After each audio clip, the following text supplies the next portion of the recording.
तो ऊंचा उठते। देखिए ये जो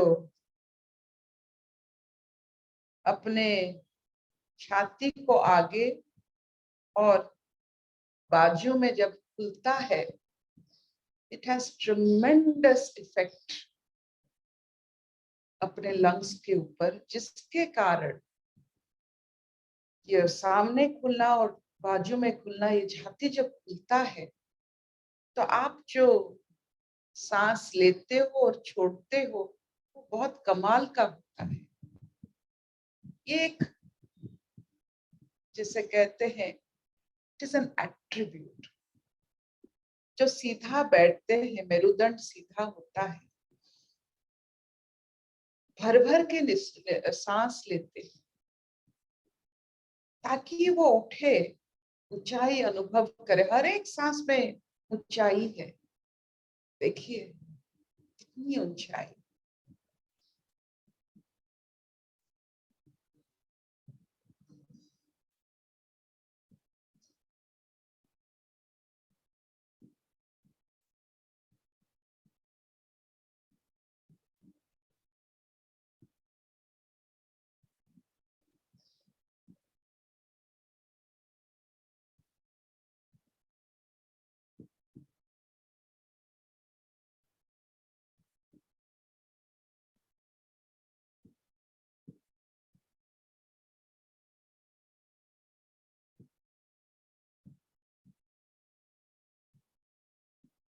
ओम कारनाथ।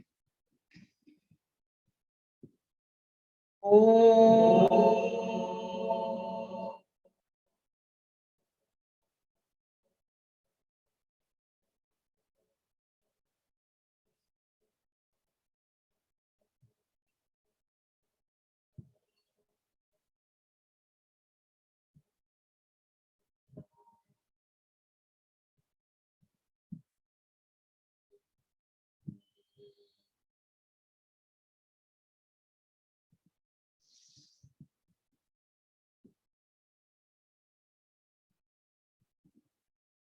हाथ में ताप और मंगलमय कामना, स्नेह, श्रद्धा और मंगलमय कामना।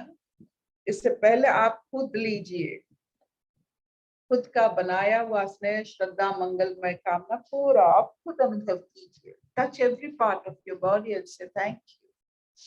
बहुत अच्छा लगता है। सारे शरीर को आपकी मंगलमय हाथों से आप छूकर जब आप इसे प्रतिष्ठा करते हो, प्राण प्रतिष्ठा होती है, तो एक नयापन,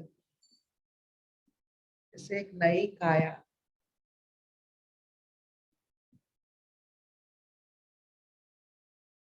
एक ऐसा आनंद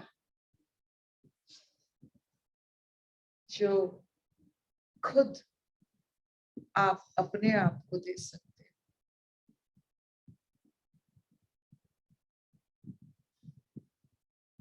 स्वागत है जी आपका। कथा के लिए बहुत तत्पर है अपना ये आत्मा। हरिओम अर्पिता, हरिओम सबको।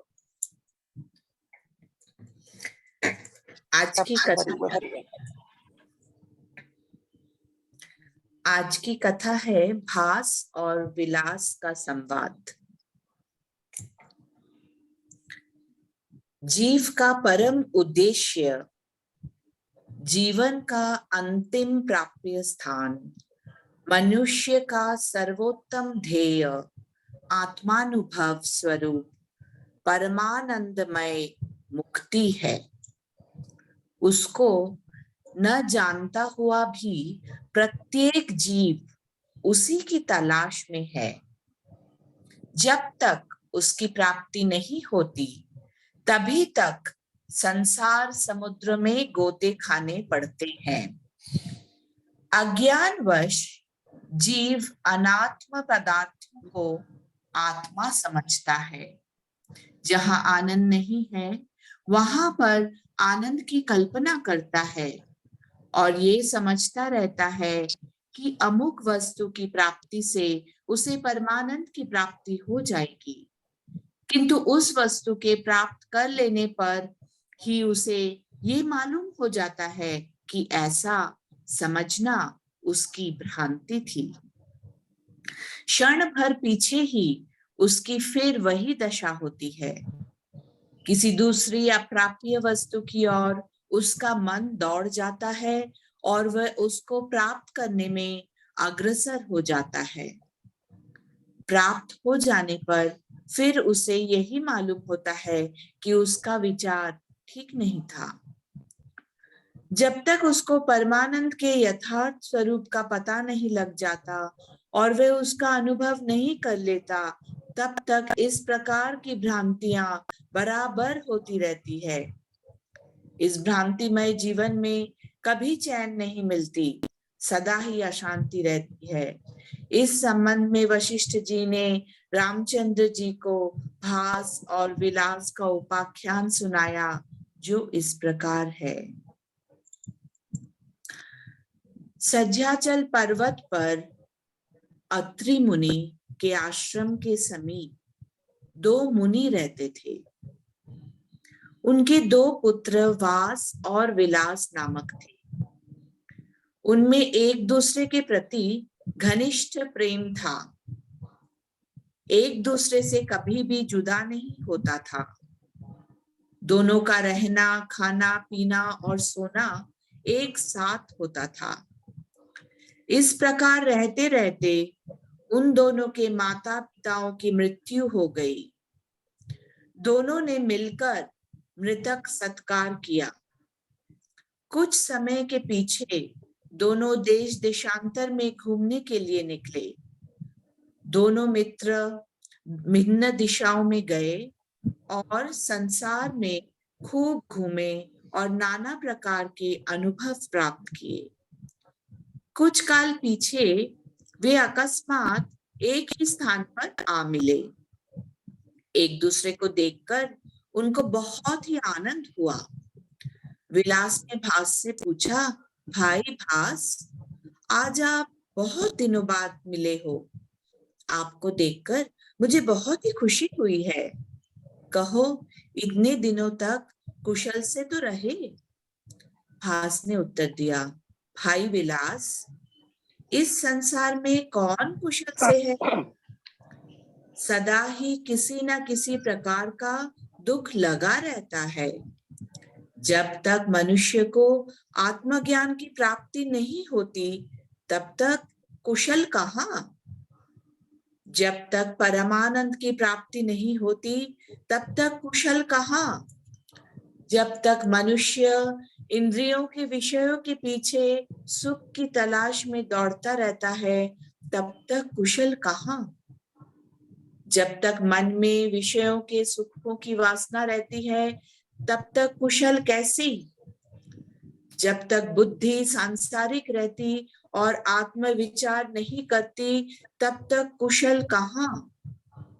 जब तक मनुष्य जीवन मुक्त होकर नहीं विचरता, तब तक कुशल कैसी? जब तक मनुष्य संसार में निष्काम भाव से अपनी स्थिति अनुसार धर्म का पालन नहीं करता, तब तक कुशल कैसी? जब तक अहम भाव है, तब तक कुशल कैसे हो सकती है? जब तक जीव ब्रह्म भाव को प्राप्त नहीं कर लेता, तब तक कुशल कैसी? भास और विलास की बात ठीक जान पड़ी और दोनों भाइयों ने मिलकर आत्म विचार का आरंभ किया। हरिओम। ये बहुत बहुत सुंदर बच्चों के लिए भी है, सबके लिए है। जैसे गणेश जी और कार्तिकेय जी की ये बात है। जब ब्रह्मांड घूमने की बात आई, तो गणेश जी अपने माँ के चारों तरफ, अपने ब्रह्म के चारों तरफ, अपने उत्पत्ति करने वाले के चारों तरफ, और कार्तिकेय पूरा प्रकृति के चारों तरफ। तो यही होता है भास और विलास की कहानी। विलास कार्तिकेय है, भास वो गणेश जी है जो समझते हैं कि ब्रह्म ज्ञान के बिना, आत्म ज्ञान के बिना सब कुछ अधूरा है। कोई कहीं आपको तृप्त नहीं कर सकता है बिना आत्मज्ञान। ये आत्मज्ञान की बात जो बार बार कह रहे हैं वशिष्ठ, ऋषि वशिष्ठ राम जी को, इसका मतलब होता है कि आत्मज्ञान प्रकृति में ढूंढना पड़ता है, वो ऐसे नहीं दिखता है। तो क्यों बार बार उसे समझाना पड़ता है? क्यों बार बार हमें आत्मज्ञान के बारे में कथा हो, कोई अपना जीवन का कोई एक्सपीरियंस हो, अनुभव हो, ये सब कह के हम आत्म भाव में क्यों सबको लाने की कोशिश करते हैं? क्यों नहीं है प्रकृति में रहकर सबको क्यों नहीं मिलता है ये? क्यों माया का इतना असर सब पर होता है? क्या आत्म भाव से माया, महामाया की अनुभूति नहीं होती है? आत्म भाव से अगर कोई पूछे कि आत्म भाव से माया क्या ओझल हो जाती है? नहीं। आत्म भाव से महामाया की हर एक रूप दृष्टि में आती है। जब आप संसार में, प्रकृति में महामाया का ही रूप दर्शन करते हो, इसका मतलब है आप आत्मभाव में हो। हरेक को देव देवी की आप अनुभव करते हो, हर क्रिया को। 33 करोड़ देव देवी की बात होती है। प्रकृति में ये क्रियाएं चलते हैं, जैसे वरुण, इंद्र, ये सब क्रियाएं हैं। देव है, देव का मतलब है निर्दिष्टता, एक कर्म, एक निपुण कर्म, एक देव एक देवी। तो प्रकृति में अगर हम हर कर्म को देव देवी की उपाख्यान दे सके, सम्मान दे सके, इसका मतलब है आप आत्मज्ञानी। आत्मज्ञानी ही सिर्फ देव देवी को दर्शन करते हैं हर रूप में।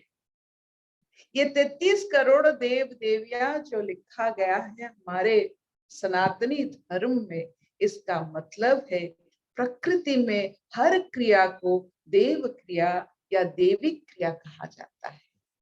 तो देवी क्रिया क्या होता है? जो आपको प्रोटेक्शन देता है, वो है देवी क्रिया। जैसे नींद, जैसे क्षुधा, जैसे बुद्धि, जैसे आपने पढ़ा है देवी क्रियाओं के बारे में। और देव क्रिया क्या होते हैं? आपका कर्म का क्रिया, वायु जैसा, इंद्र जैसा। तो ये जो देव देवी देखने की आदत अगर किसी में भी आ जाता है, इसका मतलब है वो आत्म अनुभवी है। आत्म अनुभवी को हर जगह देव देवियों की रहने का अनुभव होता है। चारों तरफ उनके जहां देखते हैं देवी क्रिया चल रहा है, देव क्रिया चल रहा है, अहम क्रिया नहीं चलता है। जहां देव देवी की प्रतिष्ठा होती है, आप वहां नहीं रहते हो, आपका अहंकार वहां घुलता नहीं, आप दृष्टा बन जाते हो। ये दृष्टापन आत्मभाव ही तो है।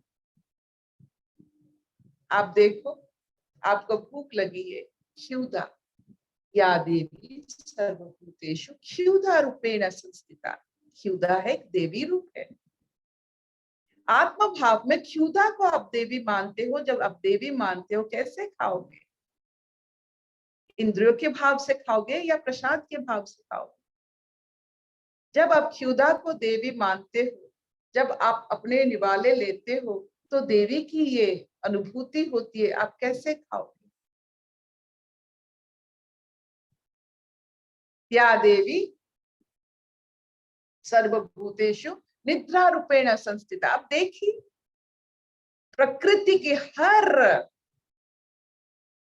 कर्म जो बनता है वो हमारे 33 करोड़ देव देवियां ही तो है, जिसके ऊपर प्रकृति इतना नाज करता है कि इतना मनमोहक है कि वो हंसकर हमें आलिंगन करता है, आओ हमें देखो, महसूस करो, अनुभव करो, इन देव देवियों को पहचानो, ये रहते हैं, रहेंगे, आप रहो ना रहो, ये देव देवियां, ये प्रिंसिपल्स जिसमें ये प्रकृति चलता है, यही तो देव देवियां हैं, ये रहते हैं यहाँ। Learn the principles of the प्रकृति, don't try to play with it. उन्हें आविष्कार करो, नमन करो, उनको प्रतिष्ठा करो, देखो, अनुभव करो, लेकिन उनके साथ छेड़छाड़ मत करो। भास और विलास की यही कहानी होती है। इसका मतलब होता है एक बार आप आत्म अनुभूति किए तो संसार आपको देव देवी की मंदिर यानी उनका ही स्थान लगेगा। हर जगह पीपल के छांव में देखो, वृक्ष के नीचे देखो, ऊपर देखो, सूर्य को देखो, चंद्रमा का देखो, नक्षत्र को देखो, सब देव देवियां ही लगेंगे आपको, सब अच्छे लगेंगे, सब भरपूर लगेंगे। यही आत्म अवस्था है, यही भास और विलास की कहानी है, यही रामचंद्र की जीवन भर की पूंजी भी है। वो हर समय, हर जगह, सब में आपने देखा छोटी सी वो जो स्क्विरल को क्या कहते हैं? गिलहरी। गिलहरी। गिलहरी गिलहरी। आपने देखा गिलहरी को कैसे प्यार से अपने हाथों से वो 3 रेखाएं डाले हैं जो उनको सहायता करने के लिए, राम सेतु बनाने के लिए, सहायता करने के लिए तत्पर होते थे। तो इसका मतलब है सबको देव देवी मानने वाला ही आत्मस्थ होता है। हर प्रकृति की क्रिया आपको अच्छा लगे बुरा लगे ये आपका अज्ञान है। आपको अगर बहुत चीज अच्छा लगता है, बुरा लगता है, इसका मतलब है आप आत्मस्थ नहीं हो। आपको सब चीज जब अच्छा लगने लगे आप आत्मस्थ हो गए हो। सब देव देवियां को आप मानते हो और सब प्रकृति की निराली जो निरालापन है उसे स्वीकार करते हो और उसी को दर्शन किए आप अपना जीवन बिताते हो। ये सबसे बड़ी बात होती है। प्रकृति हमारी माँ है, वो बहुत सारे अनुभव को अपने आंचल में छुपाकर हमारे लिए रखा है, लेकिन किस लिए? हमारे थोड़ा बहुत आचार विचार होनी चाहिए प्रकृति की हर एक अंश को बड़े श्रद्धा से, बड़े भाव से हम स्वीकार करें, व्यवहार करें और ऐसे व्यवहार करें कि उस पर जो कहते हैं जाति ना, उस पर कोमल है प्रकृति। कोमलता से हम जल लेंगे, फल लेंगे, फूल लेंगे, खाना लेंगे, कोमलता से। हम तो ऐसे हैं, ऐसे सोचते हैं कि हम ही है, प्रकृति नहीं है। आप हर जगह देखो, आपके घर में किसका फोटो लगा है? अपने पिता माता का लगा है। हम तो ऐसे सोचते हैं कि हम ही है, हमारे स्विट्जरलैंड की फोटो ज्यादा जरूरी है। जो अपने पिता माता को स्वीकार नहीं करते हैं, वो जो दिखता नहीं है प्रकृति को क्या स्वीकार करेंगे?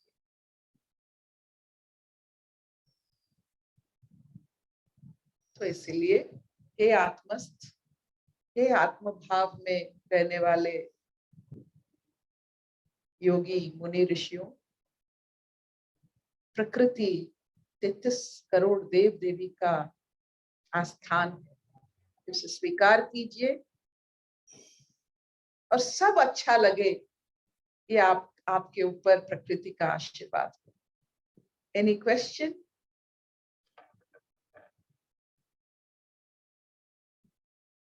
Any question? आत्म भाव में रहने वाले सब अच्छा लगता है, बड़े अच्छे लगते हो। बड़े अच्छे। अगर कुछ बुरा लगता है इसका मतलब आप शरीर ध्यास में, इंद्रिय ध्यास में, मन के ध्यास में आप चल रहे हो। ये देव देवियां गणेश जी है क्योंकि वो माँ को संपूर्ण 33 करोड़ देव देवी मानते थे। और कार्तिकेय 33 करोड़ देव देवी को अनुभव करके फिर लौट आए। प्रकृति में 33 करोड़ देव देवियों को वो देख के लौट आए। विविधता को देखकर जान गए कि ये सब एक ही जैसे एक ही भाव से उत्पत्ति हुई है। जिसके मन में अपने माता पिता के लिए बहुत ही श्रद्धा है, भक्ति है, उनको आत्मस्थ होने में ज्यादा समय नहीं लगता। It is very easy. जो अपने माता पिता को मानते हैं मतलब ईश्वर जैसा मानते हैं, उनका ऐब नहीं। कोई माता पिता का कोई ऐब नहीं, तो माता पिता का ऐब नहीं होता है कोई उनमें। ये जो शब्द होते हैं ना, माता पिता, आप इसे कैसे देखते हो ये आपके ऊपर निर्भर करता है। माँ, हर एक की माँ खुद की नजर होती है, माँ का कोई नजर नहीं है। आप कैसे देखते हो?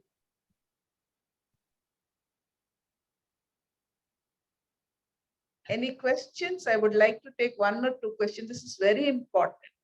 गणेश बनना है, कार्तिकेय बनना है, जो भी बनना है, 33 करोड़ देव देवियों को स्वीकार कीजिए। हर पहलू देव देवियों का द्वारा सिद्ध होता है। Everything is निर्दिष्टता। Everything is happening with निर्दिष्टता। देव का मतलब होता है निर्दिष्ट। एक देखिए, अग्निदेव का काम करते हैं, वो जल देव के काम नहीं करते। निर्दिष्टता, परफेक्शन। तो प्रकृति में 33 करोड़ परफेक्शन है। तो आपके अहम के द्वारा उन परफेक्शन को देखकर आनंद क्यों ना ले? फूल खिल रहा है, कितना परफेक्शन है, क्यों ना हम आनंद ले इसमें।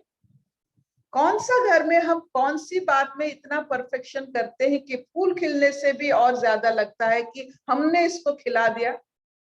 What have you done compared to प्रकृति, which can be compared to that of प्रकृति? आप क्या करते हो अपने जीवन में जो प्रकृति के ऊपर करते, निर्दिष्टता के बल पर करते हो? इतना परफेक्शन कि प्रकृति से भी परफेक्शन आपको, कौन सा चीज है ऐसा? और जो भी करते हैं वो चिरनमन होते हैं। यशोदा का कृष्ण के प्रति प्रेम चिरनमन है। जो भी प्रकृति के जैसा ऐसा कर्म करते हैं, वो समय भी उनको मात नहीं दे सकता है, वो चिरजीवित रहते हैं। प्रकृति के जैसा देव देवी अपने जीवन में निर्दिष्टता पूर्वक कोई कर्म करता है।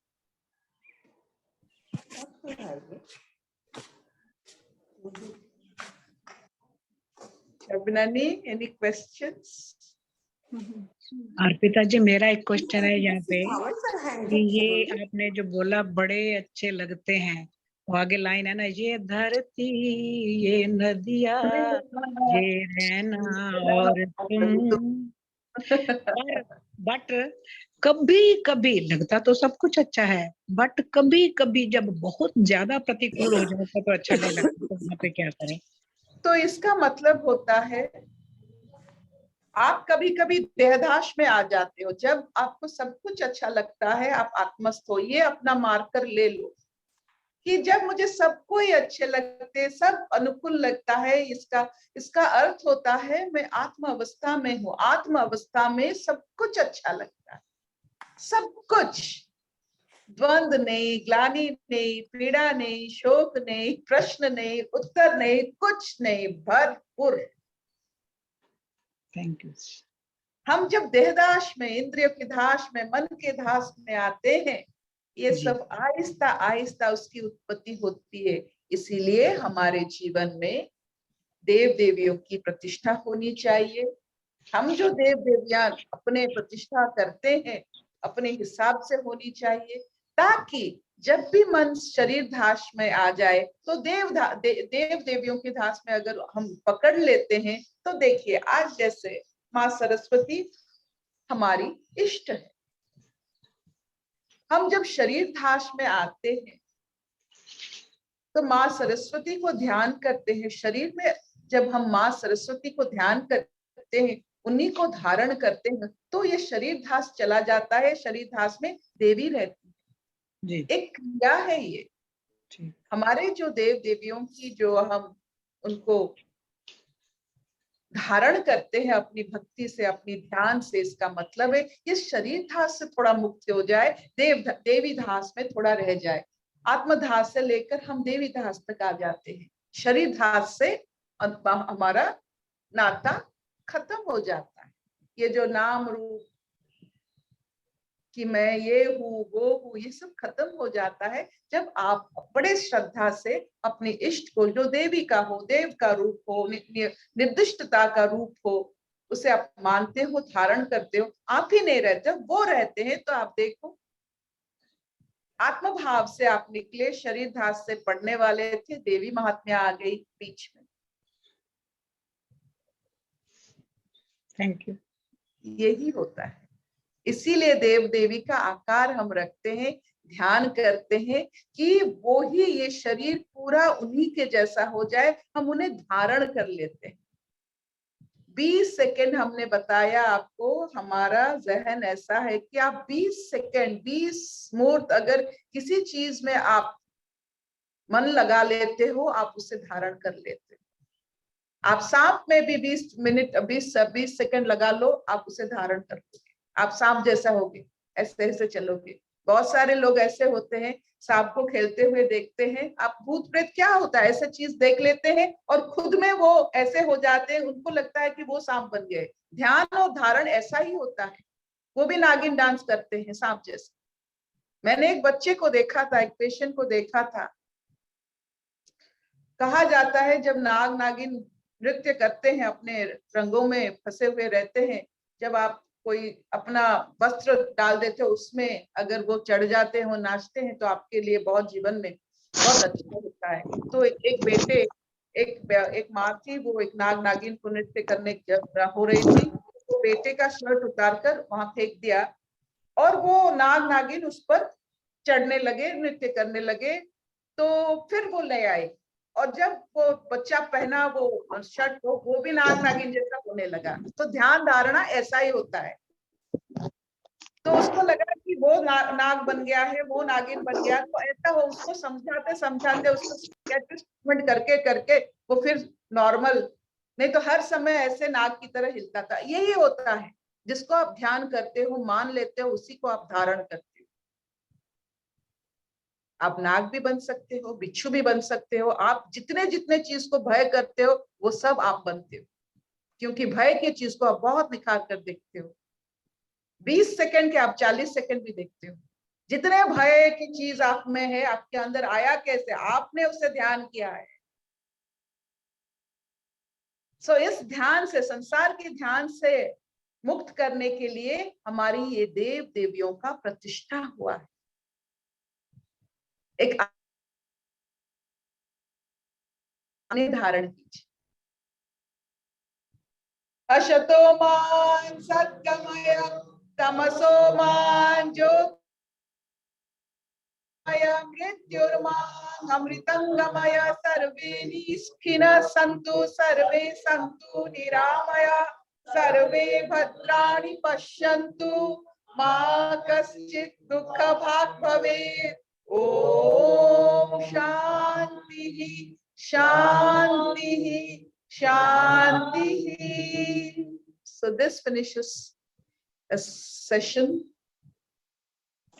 भास और विलास की कहानी, गणेश जी और कार्तिकेय जी की कहानी, आत्मभाव की और देव देविया प्रकृति की कहानी। अनुभव करें किस निर्दिष्टता पर चल रहे हैं, हम में बहक रहे, अपना कोई निर्दिष्टता नहीं है।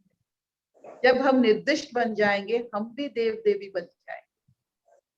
जब हम निर्भरशील बन जाएंगे, मतलब किसी की कसौटी पर खरे उतरेंगे, अपने कसौटी पर खरे उतरते हैं तो हम देव जैसा ही होते हैं।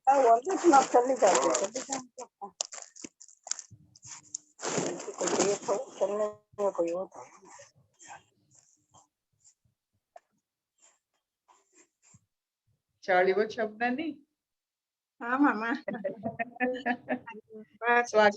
स्वागत है, इतना चलेगा मथुरा?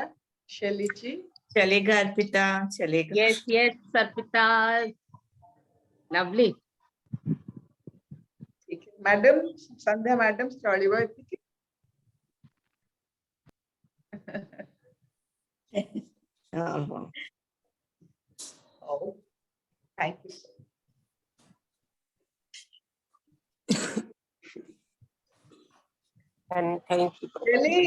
चली शैली जी दीदी कहाँ गई थी? I missed you. No, I am in my hometown. Where? Jagadhri Haryana में दीदी। तो बैंगलोर फॉरेन है क्या? नहीं दीदी फॉरेन नहीं फॉरेन नहीं दीदी, पता है मैं तो उड़ीसा में हूँ इस समय ना। अच्छा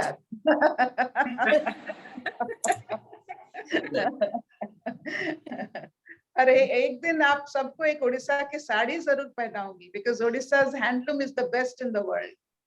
दीदी आप कब आ रहे हो साड़ी लेके? हाँ जी आप कब आ रहे हो साड़ी लेके? फंसा दिया, फिर प्रकृति में फंसा दिया।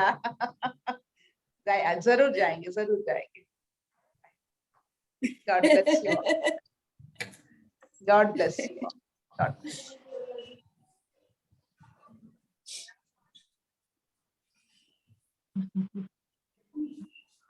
प्रभा जी।